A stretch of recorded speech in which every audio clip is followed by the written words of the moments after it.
in the window as it did in Sheehan's time and in the people before him.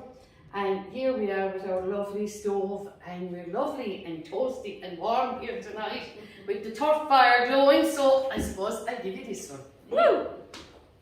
I'm sitting by the fireside and turning back the years. I can hear my mother singing in the morning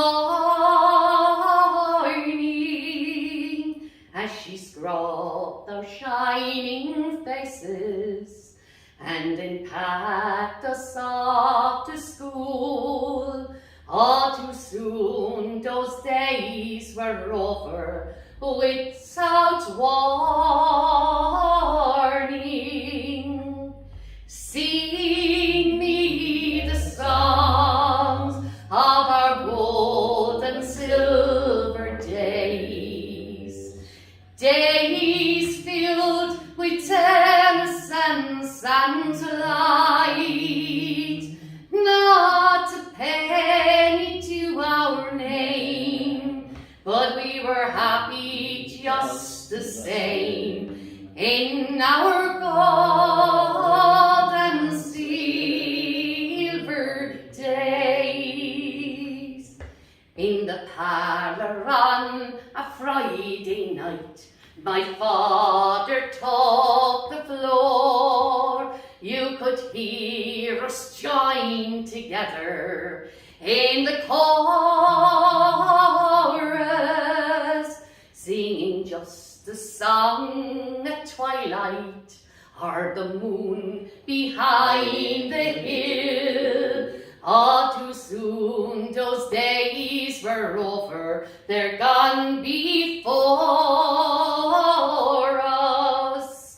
Oh, sing me the song of our gold and silver days, days filled with innocence and light, not a penny to our name, but we were happy just the same in our gold and silver days.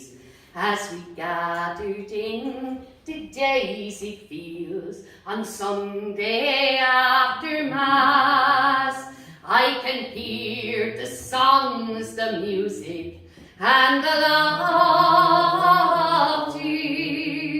Through the years we all have scattered, but the friends we made back then are the friends that would sustain us ever after.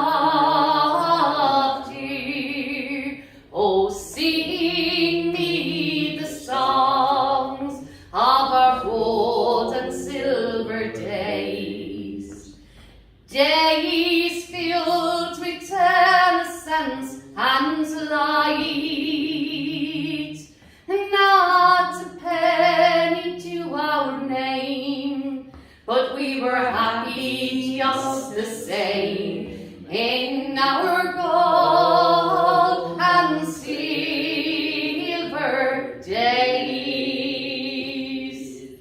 Well, folks, we're here by the fireside, a fireside that stories were told in a house where songs were sung and lives were lived.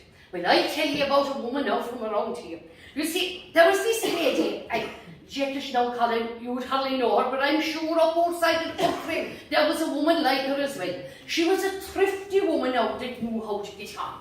And you know, they hadn't much at all to keep them going down go, so they didn't. But she was rare a few geese for the Christmas market. And she took, she plucked one and kept them for herself for the Christmas dinner, but she'd sell them the week before Christmas, what she could. Well, she had all of them sold nearly, but she had one left from the market the week before. So she hopped on the bicycle and she had the goose inside in a bag, and she put him up behind her on the bicycle. And you know, at that stage, there was no fancy trousers like we wear. Wouldn't she be blessed if she'd a fine coat like you? down to their toes. And you see the old wind was blowing against her, and she was under fierce pressure on the hind nelly, and she's cycling in, and the wind blowing against her, and she would joust it. Like they'd be, what do they call it now? Streamed, air streamed, or something like that now, the cyclists with their cycling shots or whatever. But the old wind got a hold of the shit, you see, and it blew it up around her ears. Sure, it nearly smothered her as well as held her back. And there she was trying to do her best. Well, now, she had much in view because she had a fine pair of pink, you know what they call them, bloomers.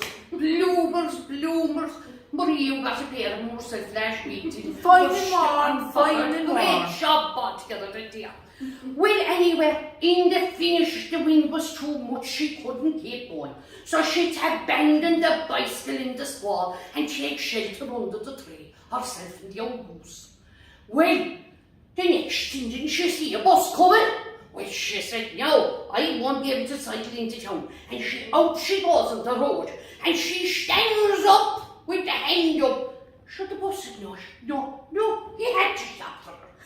Well, she got onto the bus and herself and the goose in the back. And she parked herself down anyway, and she put the goose between her legs, you know, to stop it from getting excited, you know.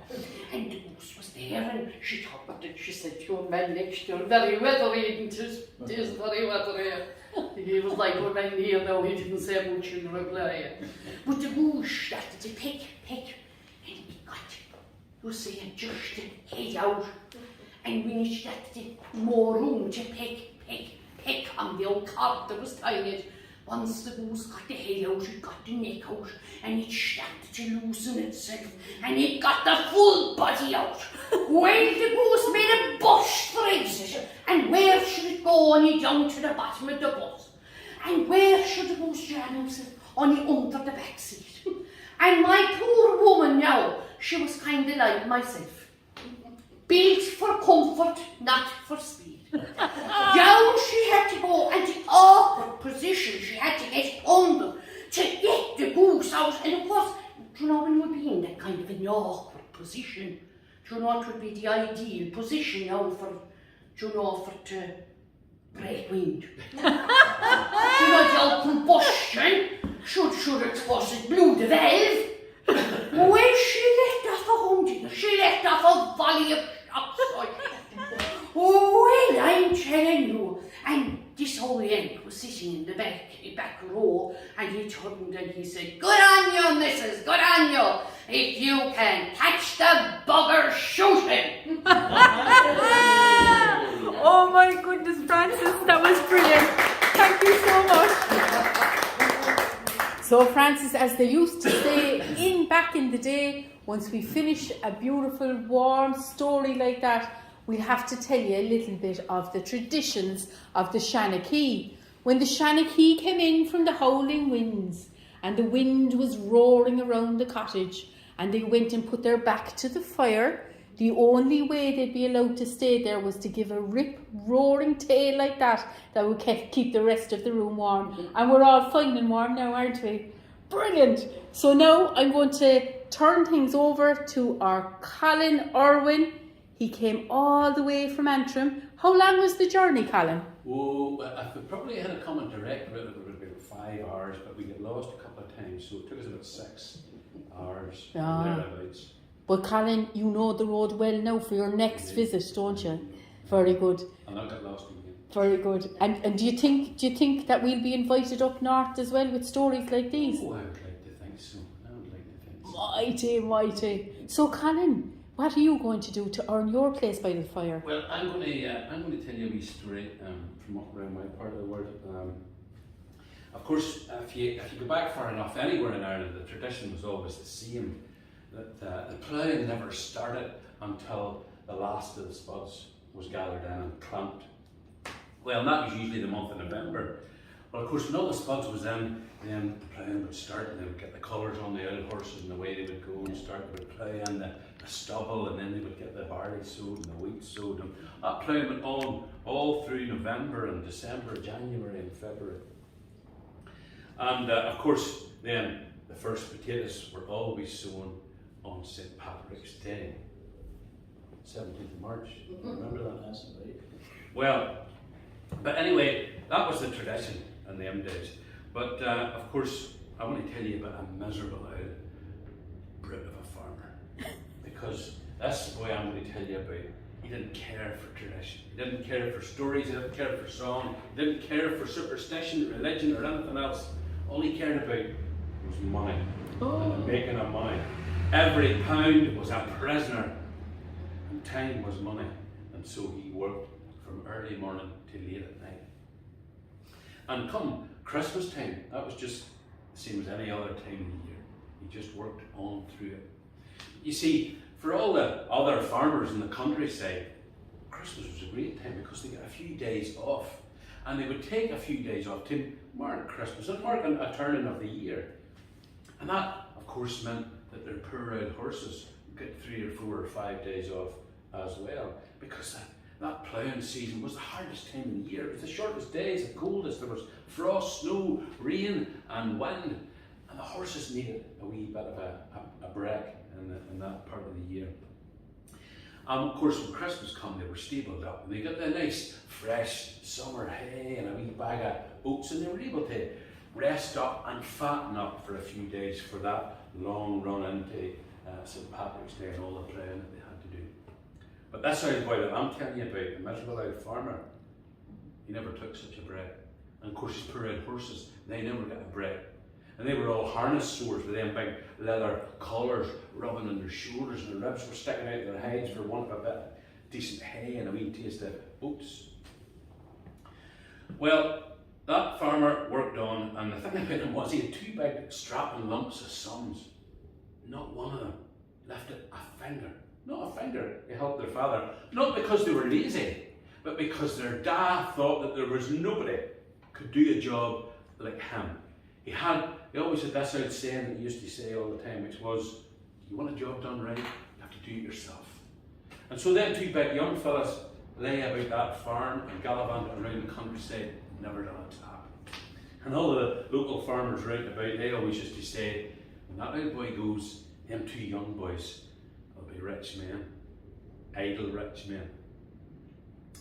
Well, of course, in them days there was a great tradition, still alive in some parts of the country yet, that on Christmas Eve, every farm animal in the world gained the power of speech just for a couple of hours. Because if you go back over 2,000 years to the very first Christmas Eve, in that wee stable in Bethlehem, when Jesus was born and laid out in that manger, all those animals that were in that stable, they were witness to that miracle in Bethlehem. They were granted the power of speech, as all the animals were, to spread the word that Christ had been born all around the world. And that tradition carried on for over 2,000 years. But our old farmer, he didn't believe in any of that nonsense.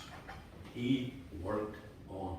And come this particular Christmas Eve, he was working, same as usual. Forgot the time of the day it was, and he was still scrubbing hens' eggs at near midnight. Well, he was going across the castle. The farmyard, that's what we call it up in County Antrim, the castle.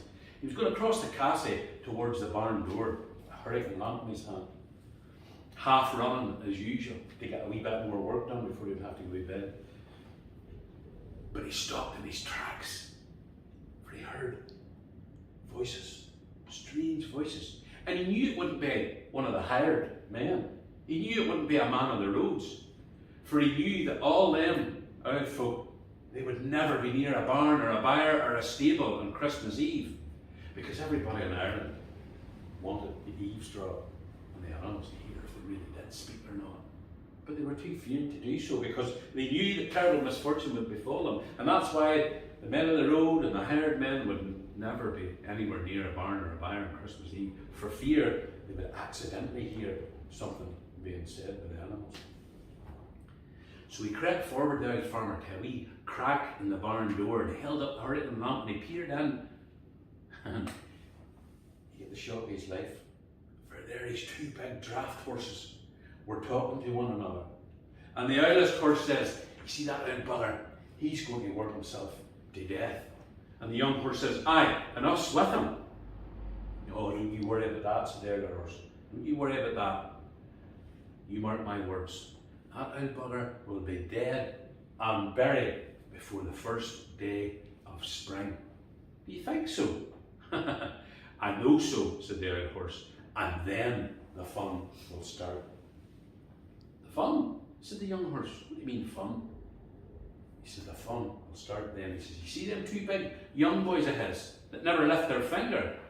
Wait till you see when he dies and they inherit all the money that old bugger has salted away all these years. They'll spend every penny they get their hands on. They'll maybe not be as foolish as you think.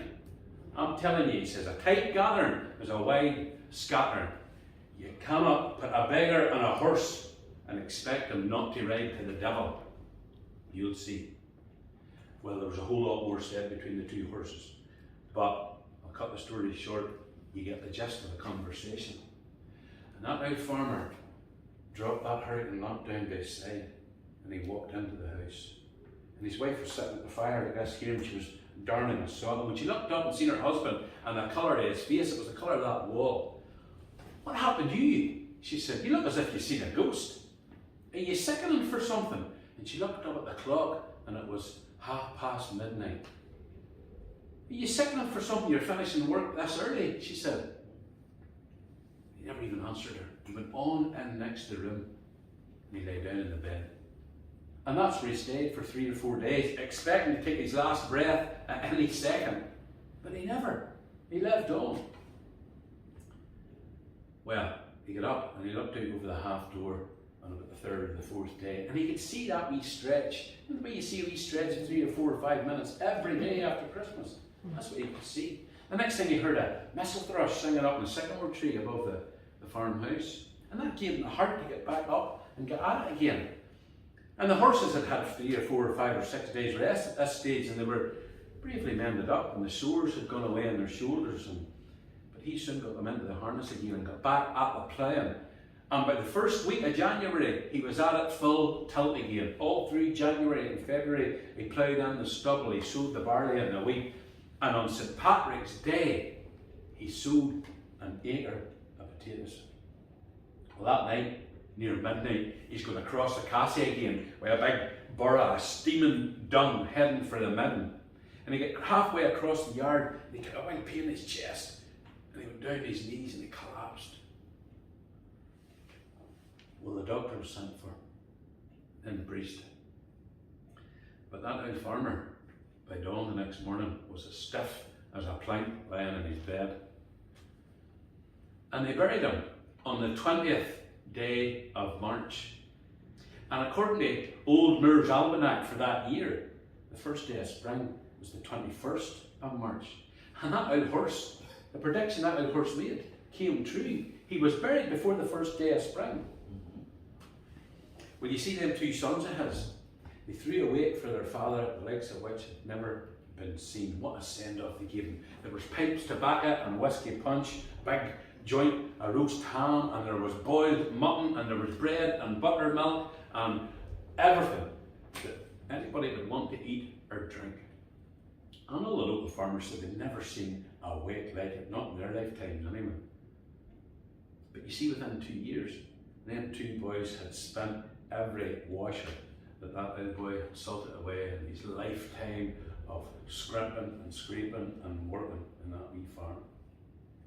And then the wee farm itself had to be sold to pay off the debts that they had incurred for all their drinking and all their gambling since they inherited it. And that is the story of the farmer that heard his animals speaking on Christmas Eve. And if you have any sense, you'll take my advice and stay away from barn, byre and stable on Christmas Eve. Make sure you're well wrapped up and in bed before midnight. And one last time, don't forget to have a happy and a peaceful Christmas. Oh, Colin, there was a lot of old wisdom in that story. I remember my mother telling me that it was the length of a cock's crow, you know, the cockerel that crowed, the length of daytime that came into the day after January. So that was another old saying. And so down here it was a cock step. Go away. It was the step of October. There you go. You but know. Actually, it isn't going to get any darker now. Yeah. We're any evening, whatever way the moon is in the sky at the moment. Yeah. Thank goodness. That will find its way into that story. Yeah. Next year. Absolutely. And that's how stories grow and, you know, mature. Mm-hmm. It's between us, it's between the storytellers and, you know, and the beautiful warm memories that they bring. And now we're going up to another part of the north. It's to Belfast. Hello there, Sharon. Did you think you were getting away with things? Did you love the chat about the old ways and the old traditions? That's what I was going to say, Maria, because it's at this time of the year when you reminisce. And you reminisce about childhood and the traditions within the family. That's it, you know. And I think about my mother and all the traditions that happened, and my grandmother in our family. And of course, we were bathed in the tin bath on Christmas Eve, scrubbed, and our nightwear put on, and all the excitement waiting on the bearded wonder coming the next day. And we hung the stockings up. They weren't the fancy stockings that you see today, but a pair of my father's old socks. The bigger the better, because you thought more presents would be put in there. Of course. And I always loved getting to the toe of the stocking, because there in the toe always was your wee mandarin orange. Yeah. And maybe an apple. And the best part of all was the brand new shiny coins at the toe. Yeah. That was my favourite. Yeah. And did those coins last a long time with you, Sharon? I don't think not too long. No, not a bit. But I would like to share with you a wee story just about, we're in this beautiful cottage today, and what a privilege it is. And I was thinking back to old Bridget. And old Bridget lived in a cottage very much like this one. And you know, there wasn't too much in the way of money, of roughness. But she did her best for her children. And at this time of year, she would have got her children gathered together, and she would have went out up into the forest, and she'd have took the donkey that they had, and the children and Bridget would have chosen a tree, a beautiful fir tree. You know, one of those ones that are just perfectly shaped. And Bridget would have cut the tree down and put it on top of the donkey, and let the donkey bring it back to the little cottage. And the children were so excited to get the tree up. And they made little decorations out of pieces of paper. Do you remember those pieces of paper that you formed into little lanterns or a little chain? And that's what decorated Bridget's tree. And when the children were all put to bed that night, waiting on Santa coming the next morning, Bridget would have spent her time baking her bread for the morning time and sweeping and cleaning for Santa coming. And she'd have got the old broom out, and she'd have brushed all the corners of the cottage. But the spiders, they seen Bridget coming with that big broom, and they darted away up the walls, and they hid on the beams, and they peered down looking at Bridget cleaning the cottage all night before she retired to bed.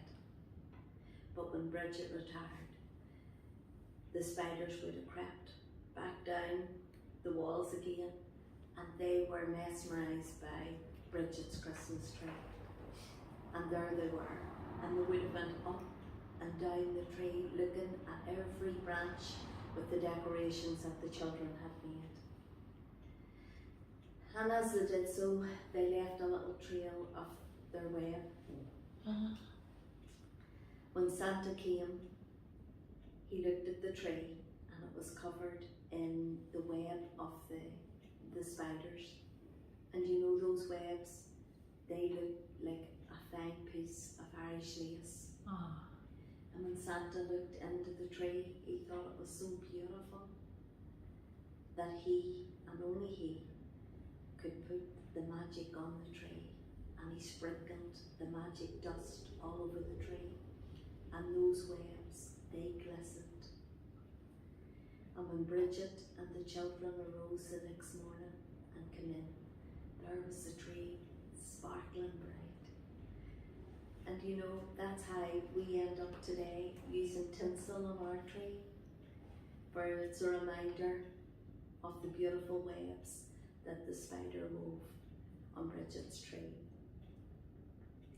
And I just want to wish you all the magic of Christmas, of this time of year, the magic of the hearth and the home, of the oven and the table. And may you all have a peaceful and joyous Christmas together, and a memorable one. Happy Christmas, everybody. Oh, happy returns of the season. Oh, that was beautiful. Thank you, Sharon. And it fits so beautifully, doesn't it, in this gorgeous place. You could just imagine the spiders weaving those magic webs in the corner. And listen, Jimmy, we'll have to get a Christmas tree. It'll have to happen. We'll have to get a Christmas tree. Thank you so much for that, Sharon. I'm going to turn our sights now to nearer home, to our lovely Sonny. Thank you for coming, Sonny. There was a match today, wasn't there? There was indeed, yeah. Kerry and Waterford holding game.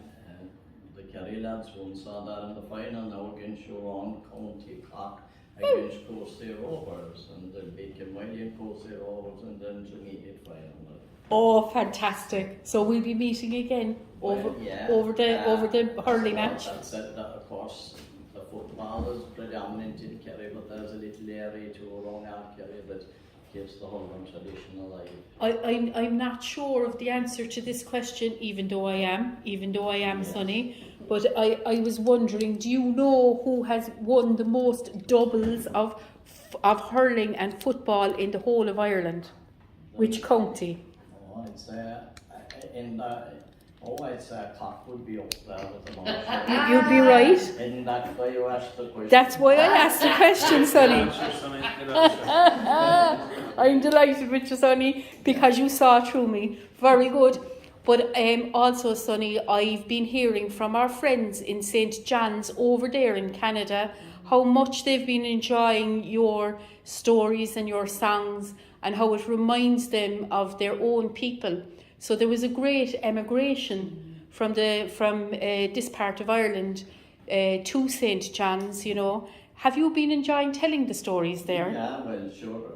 I suppose, do you know one thing, Marie? Mary couldn't be there at all when you first time Brendan found anything, he was a Kerry man. And 1,000 years after, they gave the credit to Christopher Columbus, but Brendan was there. And you know, even though it is any will in the John Blood wouldn't favour someone, if the famine wasn't there, and didn't send over the Irish and the Kennedys win because of the famine, and they ended up presidents of America, and several more things. John L. Sullivan, the boxer, went his father from a Bidorne. He ended up a world champion. That's boxing. true, yeah. And you know, if we were to go down that road now, Jimmy, we'd be here, we'd have a long story to tell. But I'm delighted to be here tonight, and the people from the farthest away, Pine County Antrim, and they're here, and what Kerry always do, they sing a kind of a welcome song for them. So I'll do a little song, and I'll tell the story after. Brilliant. Far across yonder blue lies a true fairyland, with the sea rippling over the shingles and sand, while the gay honeysuckle is luring the bee, and the green glens of Antrim are calling to me.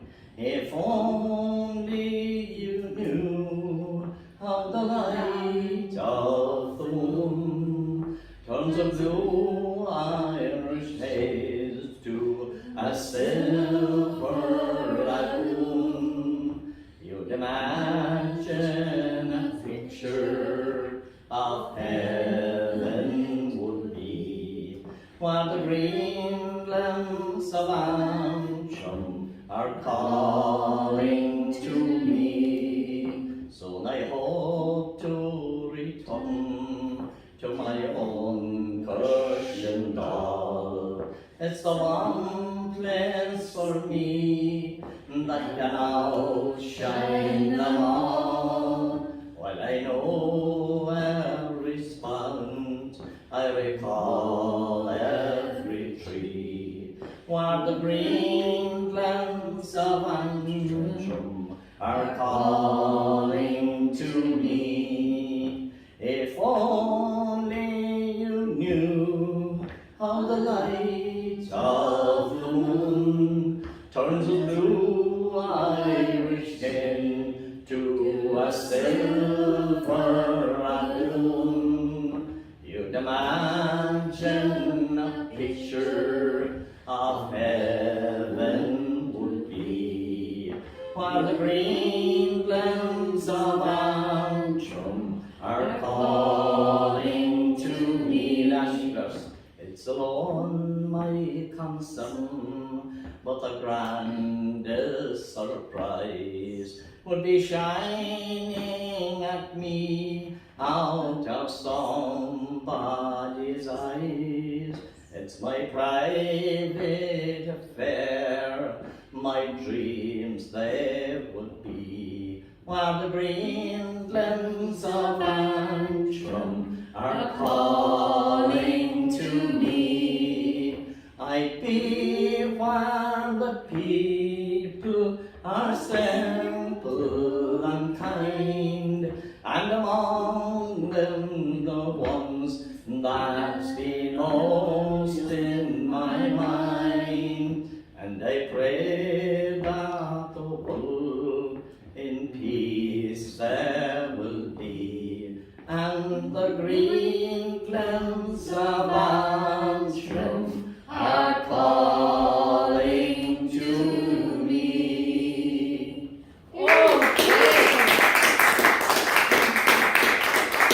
Thanks. Do you know what?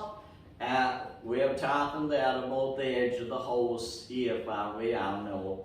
And of course this would be an ideal place when I was growing up, we'll say, because that's the kind of a place we had at home. And the people would gather around the fire, and as you know, at that time with the tough fire there'd be ashes. And the people would gather around them, and it was like a night tonight now with the wind blowing outside, that they'd be ready for a storm. And there was this man, he was very good at telling stories. He was known as Martin the Bottles. And the nickname he got, he used to go around to the mission selling, you know, holy water and other things like that. And then he'd come, he'd have his houses, and he'd come to the house by night for his a pony and trap he'd have, and the pony would be put away in the house and fed, and then the trap would be put under the shed and all his stuff inside it, and he'd come in and he'd get his supper, and the people knew there'd be a story.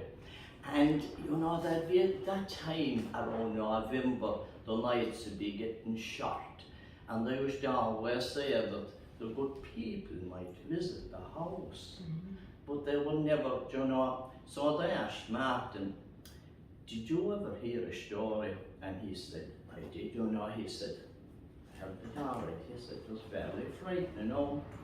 He said, you see, long ago, my actress, he said, had a lovely little house, and she had visitors one day in November, and they stayed longer than they should have stayed because they didn't see themselves for a while, and they were talking, and it had got dark, and the wind was inclined to blow up outside when they left.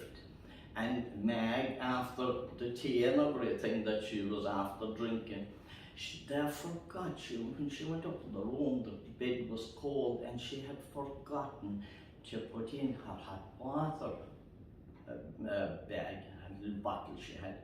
So she had to empty the bottle that was in the bed, and she came down with her hot water bottle, and the fire now was still embers, because the people at the time always believed that it was lucky to leave the hot embers just in case the people and the good people of the fairies might decide to visit, and that it'd be welcome because they could have their tea or whatever. Meg, anyway, because the wind was blowing in, she decided she'd empty her hot water bottle down into the fire, and then there was a little kettle that the water was hot after the visitors, and she took that and she filled her hot water bottle and took it back up on the bed. And as she was going up the room door, she thought she felt something in her leg, but she didn't take no notice of it, like. But she did feel something, so when she went to bed and she was tired after the day, she woke up during the night and her leg was sore and she couldn't realise, and fair in the morning it was swollen out. And that time people didn't go to the doctors because they'd have cures, poultices to put her on, but she had her own cure, and she put a poultice around her leg, you know, and bandaged it. But it wasn't getting any better, and she started to worry about it. But there was this man, he lived alone up on top of a hill, and he was supposed to have communication with the fairies and good people. In fact, it was said that he had cures from them, but Meg anyway decided she'd go to the house, and she did. He was there, he had the door opened, living in his own, and he had his little fire down, and she knocked at the door, and he said, come in up and he see who was there. Or he said, I know, but brought up, he said, "'Tis old leg, isn't it?" She was surprised that he knew. It is, she said, yeah. Well, he went up and he brought down a little jar. He was up for a while, a wine mint, and he said, rub that on now, he said, for 3 days, and your leg will be improving every day. And she did, and she couldn't believe when she came back. She brought him back that time. What she bring back was bread and sugar and spuds and that, like something that I could use eating. There wasn't much money around, but people like that anyway.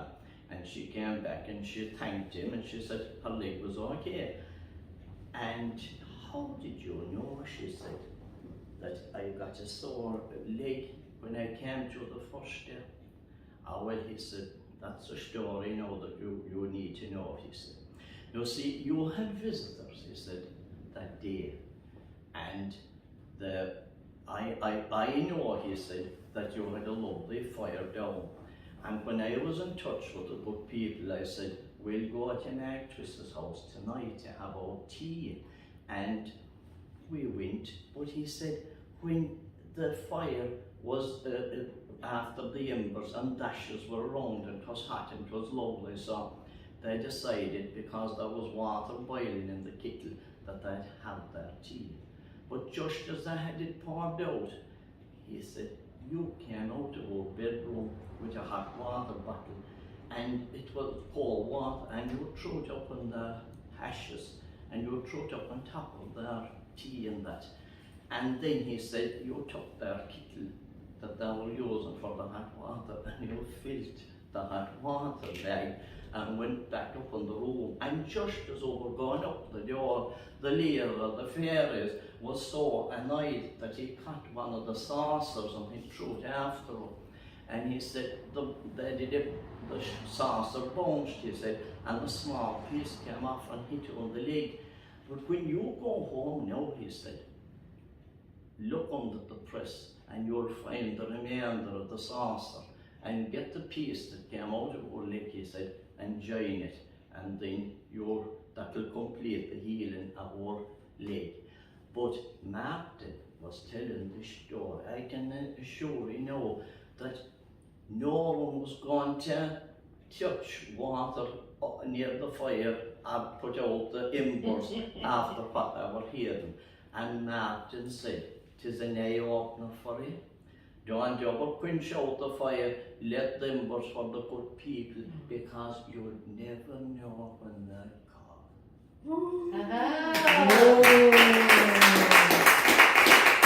Now, Maria, she won't peer into the haze of the fire herself. Almighty.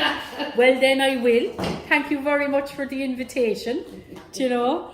And let me see there now. Just brilliant. Oh, and you look at this. She left a lovely scarf behind her. This is great. I have something to hold on to. Thank you very much. That's always lovely. There's so many stories that you could tell in a place like this, Sonny, you know.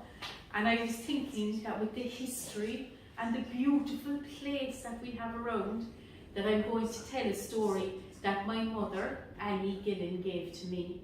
Now, it's a true story, so my mum changed the names in the story.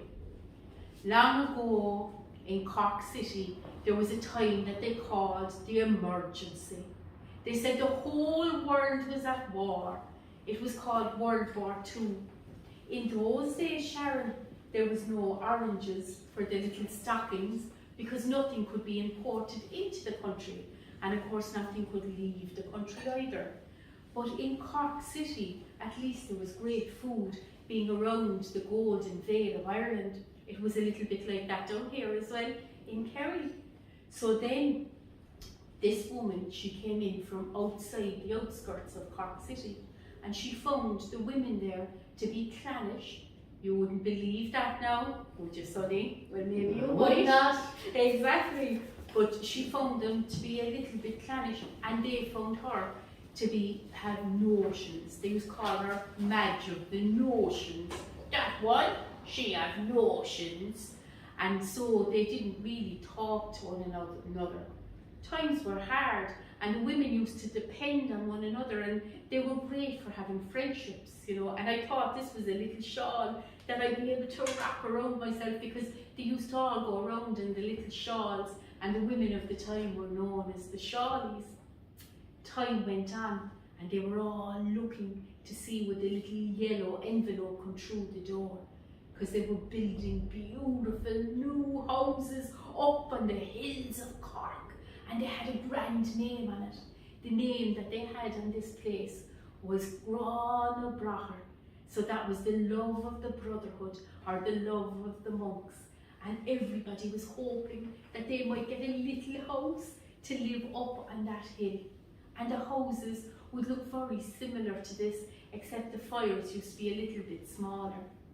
Well, one day did a little fat yellow envelope plop on the ground right at Madge's feet, where she was waiting at the door to see would it come. "Oh," she said, "all our Christmases have come together. Isn't this absolutely magnificent?" And her eyes were twinkling at the corner in happiness. And she found that she was going to have a house that would look over Cork City. Now, in that time, they were bringing electricity to Cork itself, and so they brought electricity into the house. But on the night that she arrived, there was no electricity inside the house. So she pushed the sofa in front of the window, and she said, look down that hill of light." For the glimmer man had been, and he'd lit all the gas lights of Cork City. And they sat on their sofa, and they looked out their window, and they said, "Oh, this is like fairyland, ma'am. This is so beautiful. Oh my goodness." And so Madge with the Notions got one of the best houses in the whole new development. But then the news came that the men would have to go away for work. And her John came in and he said, "Madge, I'm sorry to have to tell you this, girl, but we've been laid off down the docks, and I'm going to have to go across the water to earn a crust and to be able to keep this house." And she said, "All right, so by how long will you be gone?" "There's no knowing, Madge. As long as the work is there, we'll have to be there." "All right, so," she said, "but I'll write to you," he said. "I'll write to you every week, and I'll keep you up to date with what's going on." In January, there was a letter every week, and at the end of the month, there was a fat letter. And when she crinkled it, she could hear the pound notes inside it. and she took them pound notes out and she hid it inside in the tea leaves in the little caddy that lived on top of the mantelpiece. And she said, I'll make that stretch out now. And she thought maybe it's worth it. In February the letters came, and another fine fat one at the end of February. In March there was only one letter, and that was come around the St. Patrick's Day. There was no fat envelope, and she began to get worried. But then in April, the fat envelope came again. In May, there was nothing. In June, she was getting very worried, and she said it to the priest in confession. In July, there was nothing at all. And then in August, for the birthday of her eldest son, a little letter came, not as fat as it had been. What's happening, she thought.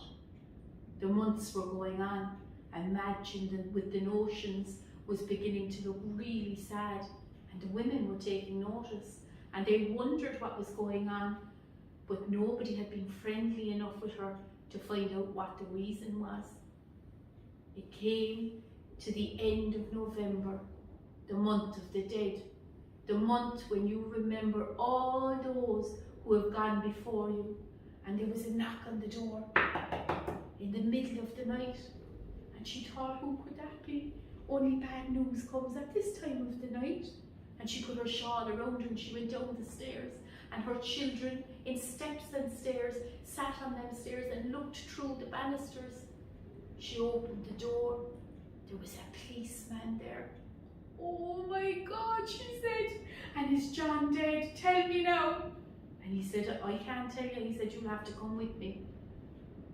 All right, so she said, and it was a mark of her shock that she stepped out of the house, leaving her children behind, and closed the door behind her. He walked her down Cathedral Road. He walked her past the North Chapel Church, all lit up. And then they came to the police station. When she went in, people who had occasion to be in the police station looked at her and said, what is Madge of the Notions doing here? Madge? Sure, she could never have done anything wrong. But she was walked past them into a back room. When they opened the door, she saw that the priest was there. When she saw the priest rise to meet her and give her his seat, and the priest standing with the stole around his neck, she wondered, what in the name of God is happening? Father, tell me, she said, tell me, and is John gone? Just tell me. And he looked at her and he said, it might be better that he was gone, Madge, but no, that's not the news I have for you. He said, the news I have for you is that he has a second family over in England. Oh God, Father, she said, and she could feel her heart contracting. That's not the worst, Madge, she said. Unfortunately, they were the first family, for this is not the first time that he's went to England for work, and that family, they were there before yours. She knew what that meant. He gave a good old swipe to his stole then, and he put his hands on her shoulders and he said, Madge, I forgive you for sleeping with a man out of wedlock. Nothing will be spoken of this outside this room.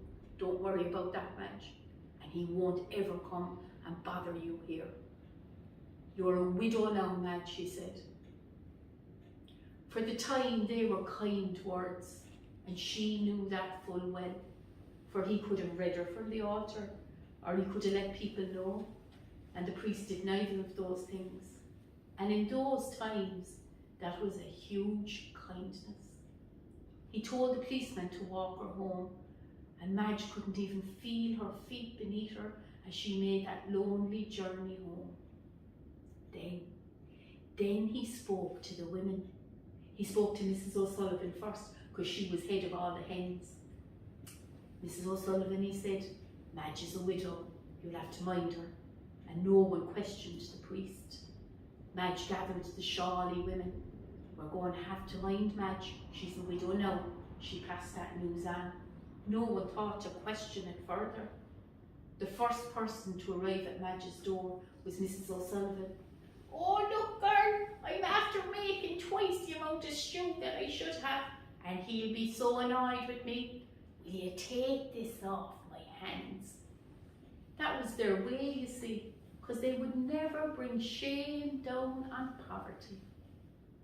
I will, said Madge, grateful for the present, and she added potatoes to it and carrots, and she added a little bit of pearl barley to thicken it up, and that stew did them for 3 weeks, coming well into the Christmas season, and those children were well fed and didn't know the sorrow that was going on around them. The next person to come was Mrs. Buckley. Listen, girl, I bought a load of clothes for me children, but then me husband, who's coming home for Christmas, didn't he buy clothes as well? We can't give them 2 sets of clothes because they'll expect it every year. We can't have them spoiled. Will you take these off my hands? Madge knew what they were doing, but she was grateful for the help all the same. And then, on Christmas Eve night, when all the women went together to midnight mass, because that was their time to be on their own, to have little remembrances and reminiscences. When they made their way into the North Chapel, the priest said, "How are you all now at Christmas?" And they said, "We're fine, Father." And he said, "And how are you doing, Madge?" And Mrs. O'Sullivan spoke up for Madge and said, "Father, she's doing fine. Sure, isn't she one of our own?" Beautiful. Now, in the old rambling house, when the vanity would be called to the seat, she'd get royal call for the next person to sing a song or tell a story.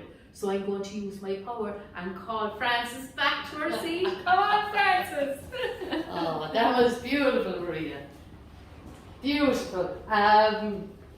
My guys, I suppose long ago, times were very hard for people, and I suppose in this house that we're the big family, a small house, and we had Sean McCarthy's up the road there, and over the fireplace here we have a picture of Sean.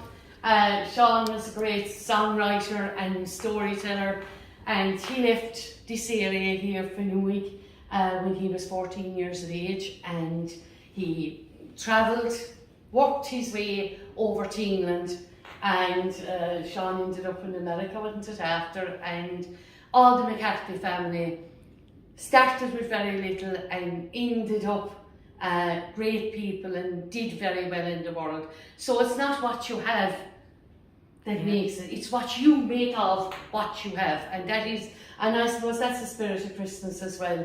Do you know, it's not the gifts that we get, or do you know, it's what we do with what we have. Happiness is what we make ourselves of it. And I suppose Sean there used to tell a story about these man and his son was driving out into the country, and they had to go on a long journey, and it was over the top of the mountain altogether, and way out of the way, and of course the cars weren't good at the time, and then the car break down the top of the mountain, miles from everywhere, and fakes, and what would they want to do? There was no phones at that stage, there was no nothing, but the dark was coming down on top of them, and didn't they see the light of a candle in a window in a lawn? So your man and his son went in anyway, and they rapped on the door of the house, and the man of the house came out, and they explained their predicament, that the car had broke down, and that could he help him out, like, or what could he do, drive him into town or whatever. Your man said, "I've no car," he said, "and I've no phone," he said, "but he said, there'll be a lorry passing there in the morning," he said, "and he'll take you into town." He said, "So he'll be grand. But come in now," he said, "he'll have to stay the night here." But he said, "Before you come in now, there's one thing I must tell you." He said, "I've a son now, and he was born with no ears. And he's very, very shy about it, and takes offence like if anybody even looks at him. So whatever you do now, don't pay attention or bring any attention to his ears. That's all I ask of you now, and you're welcome. And you know something, I've a pot of spuds just cooked there now, sure he must be hungry." Well, he toppled out the big pot of spuds like one of the pots you'll see here in the corner. He toppled that out on the table, and he brought on the butter, and oh, sure lads, there's nothing as nice as a hot spud and the butter dripping out of it down the side of her jaw. And you see, the spuds were laughing up and the boy, the son went to spear a spud, and if he didn't he catch the eye of the young lad in the house? The young lad said, "What are you looking at?" "I'm looking at your hair," he said. "You've a beautiful head of hair," he said, "just like spun gold." Pashed all right anyway. And after another one, they were eating and things were going good. Didn't he go for the jug of buttermilk in the table? But Fakes wouldn't his eye drawn again. "What are you looking at?" I'm looking at your teeth," he said. "I'm looking at your teeth." "Wait," he said, "they're the finest set of teeth I've ever seen. They're like mother of pearl in your mouth." He said, "Oh, your teeth are beautiful." I pashed anyway. They were going through the meal and everyone was satisfied and comfortable and there was no other faux pas made.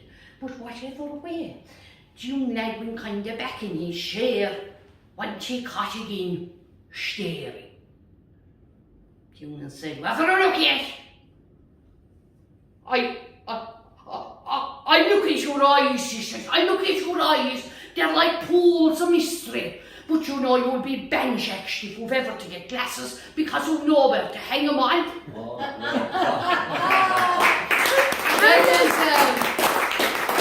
That was a story that Sean McCarthy up here, Sean came from here. That was a story that Sean would tell, and I heard him tell it so many times, and I loved the language and the way he spoke in it.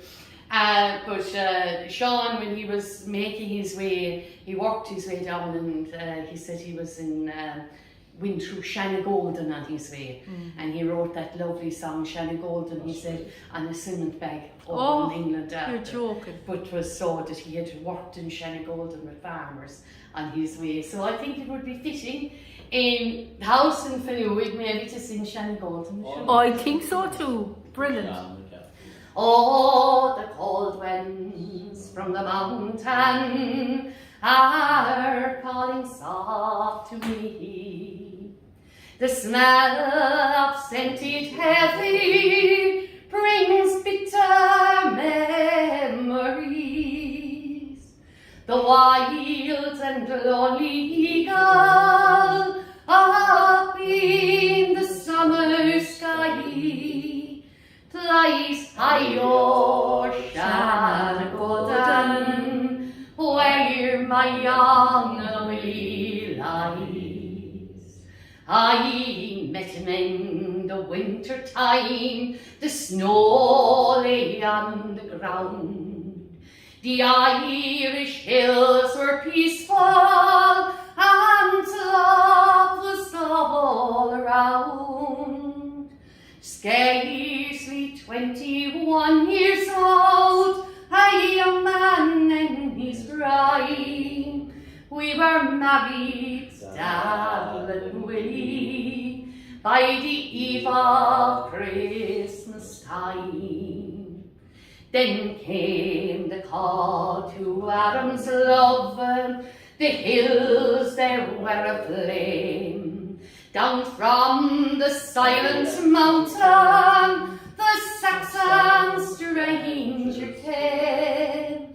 I held you in my Adam's love, your blood was free and bright, by the fields of Shannagolden, on a lonely summer's night.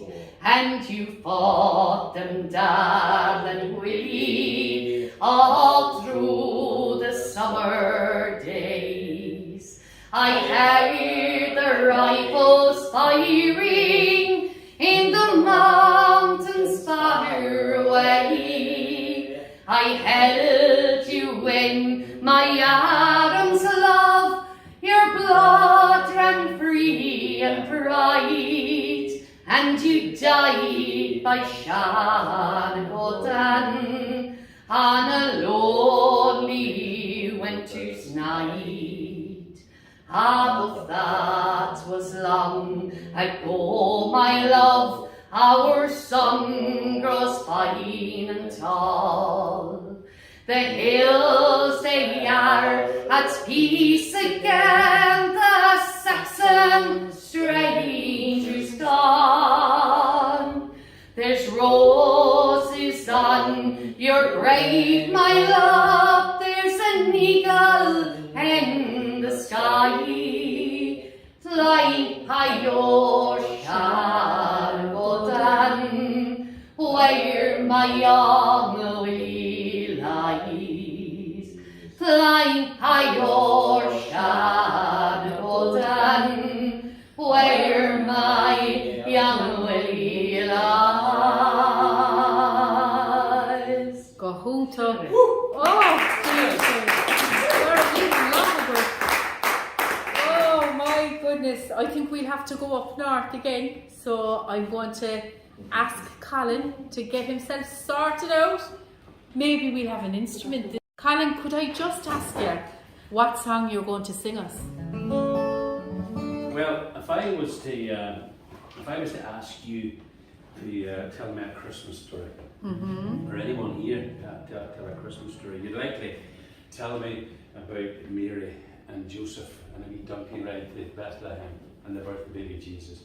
That would be the first one that would come to your mind. It's the original Christmas story, of course. There wouldn't be any others if it weren't for that. But if I was to press you further, you might tell me about Charles Dickens and A Christmas Carol and Ebenezer Scrooge, and so on and so forth. The more I would press you, your stories would get more and more obscure, I suppose. But if I were to mention this story to you, everyone in this room would know exactly what I was talking about, because it's ingrained into the psyche of the entire Western world. And the story that I'm talking about, of course, is the truce on the Western Front of Christmas Eve 1914. And some of what people think they know about that story is true, and some of what they think they know about it is probably not true. For example, the famous football match that's supposed to have taken place probably didn't take place at all. But what is not in dispute is that thousands of young men, the length of the Western Front, stepped out from their trenches. Irishmen, Scotsmen, Welshmen, Englishmen, and Germans, and Austrians had the faith to step out into no man's land and greet each other and share a moment of peace and show each other photographs of their loved ones, share a glass or two of rum or schnapps, have a cigarette, a fill of a pipe, and just tell each other about their lives and get to know one another. Well, sadly, of course, it only lasted for that one night, and the generals decided that this could never happen again. But that one moment, that one night, proved that if those young men had their own way, that there would be no war, and they would have not fired another shot. It was only at the behest of the generals and their colonels and their captains that they did so the very next day. And so I want to sing you a song that was written by, I've never actually been able to discover exactly who it's been written by. Mickey McConnell had a great hand in it, I know, as did probably one of his brothers. His brother Colin. But his brother probably had the bigger hand in it. Mickey recorded it in one of his albums, of course, and he very kindly gave me the blessing of the McConnell family to sing it and to record it for another wee project I was doing on one occasion, and of course it's Christmas 1914. Oh, beautiful.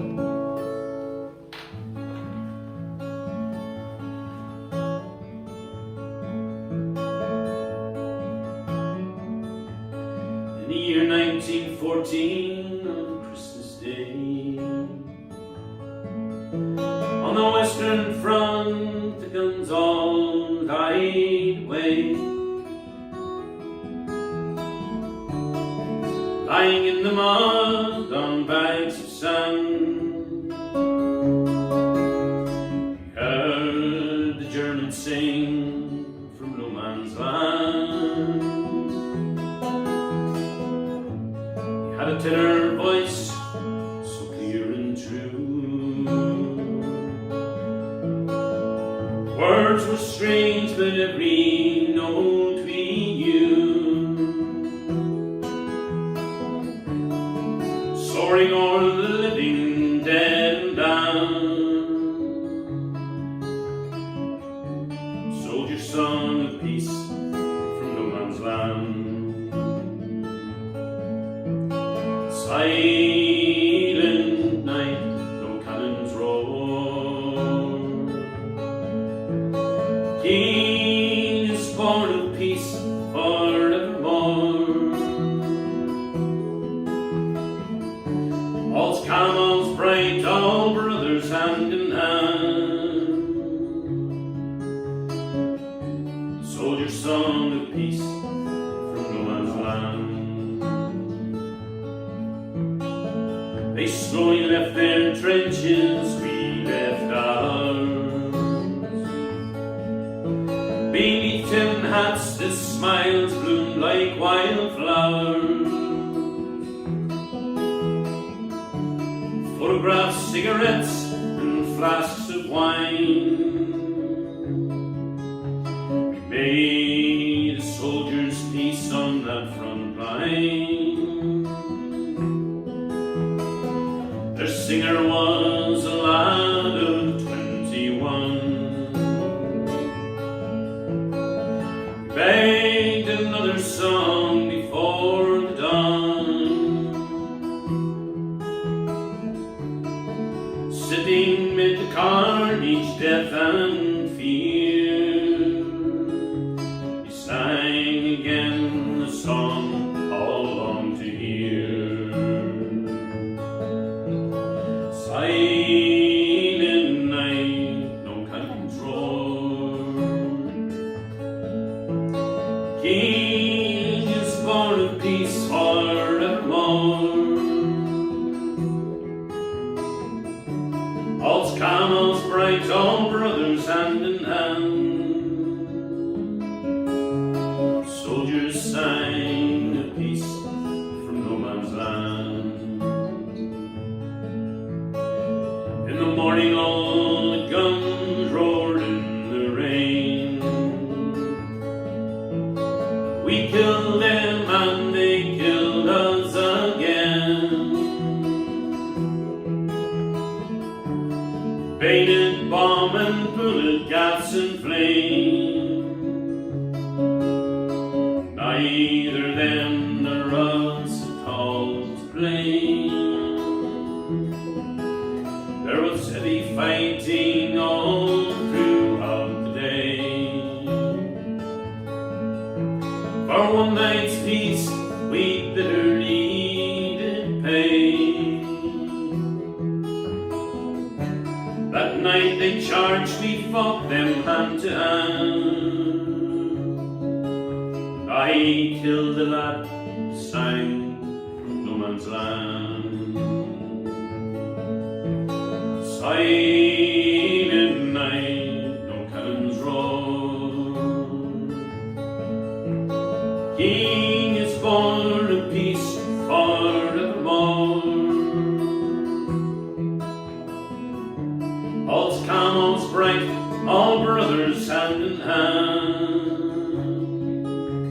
Soldiers song of peace from no man's land. Sheelana, Eilgana, his ghostly voice still sings, the young dead soldiers sing, where the captains and the kings built no man's land. Sheelana, Eilgana,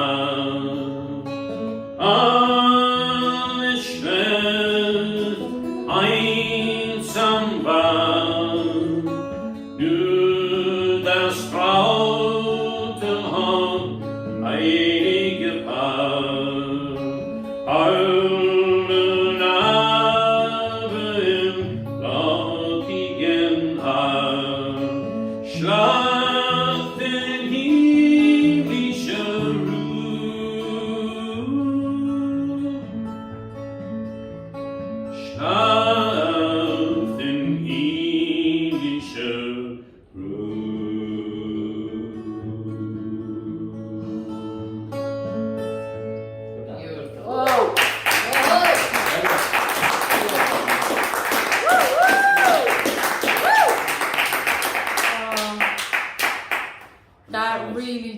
Christmas, doesn't it? Yeah. I sang on a wee session last night and somebody sent me a message, a wee virtual session, and someone sent me a message saying, now Christmas has begun. Yeah. I thought it was going to be Yeah, yeah. Amazing song. Beautiful song with a very important message, you know. So, Yeah. so let's all wish for peace, you know. Peace. Peace be upon, you know, to got dinner over the time. We're going to be coming now to Sonny, because Sonny is looking very comfortable. So now we're going to come to Sonny. We're going to say, Sonny, are you going to take out the basket I pole? will, yeah. Or is it an ornament? Right, so we'll sing a song and we'll tell it to story, yeah. Beautiful, beautiful. sure. Very sure, sure. I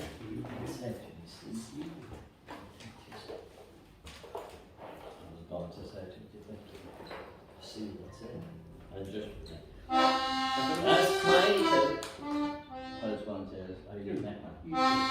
Last night as I lay on my pillow, a vision appeared in my view, of a ship sailing over the ocean, and when it turned on the sea blue, on the next to the handsome fair lady, whose features I never seen before. She sighed for the love of her country, singing vanish from Ireland's shore. I thought I'd approach the young lady and ask her about her sign, saying, cheer up my handsome fair lady, and I'll be your slave till I die. She looked at me in meditation, and the tears from her blue eyes did flow. I am a poor exile from heaven, but I'm where the sweet shepherds grow. My name is Gillen, my age is scarcely 18. I thank you, good sir, for your kindness, for you don't know how lonely I've been. For the wandering time in Ireland, I'm forced with an exile to stay, far away from my home in Killarney, when a child I long for to say, far away from the mountain and valley, from the punch over the gap of the road, around by the shore of sweet Douglas, and the beautiful spot at the door. It was then I awoke from my slumber. I looked for my Irene tree. It's all in the face of my mother, where the sunsets were blazing at me. Oh, the ship on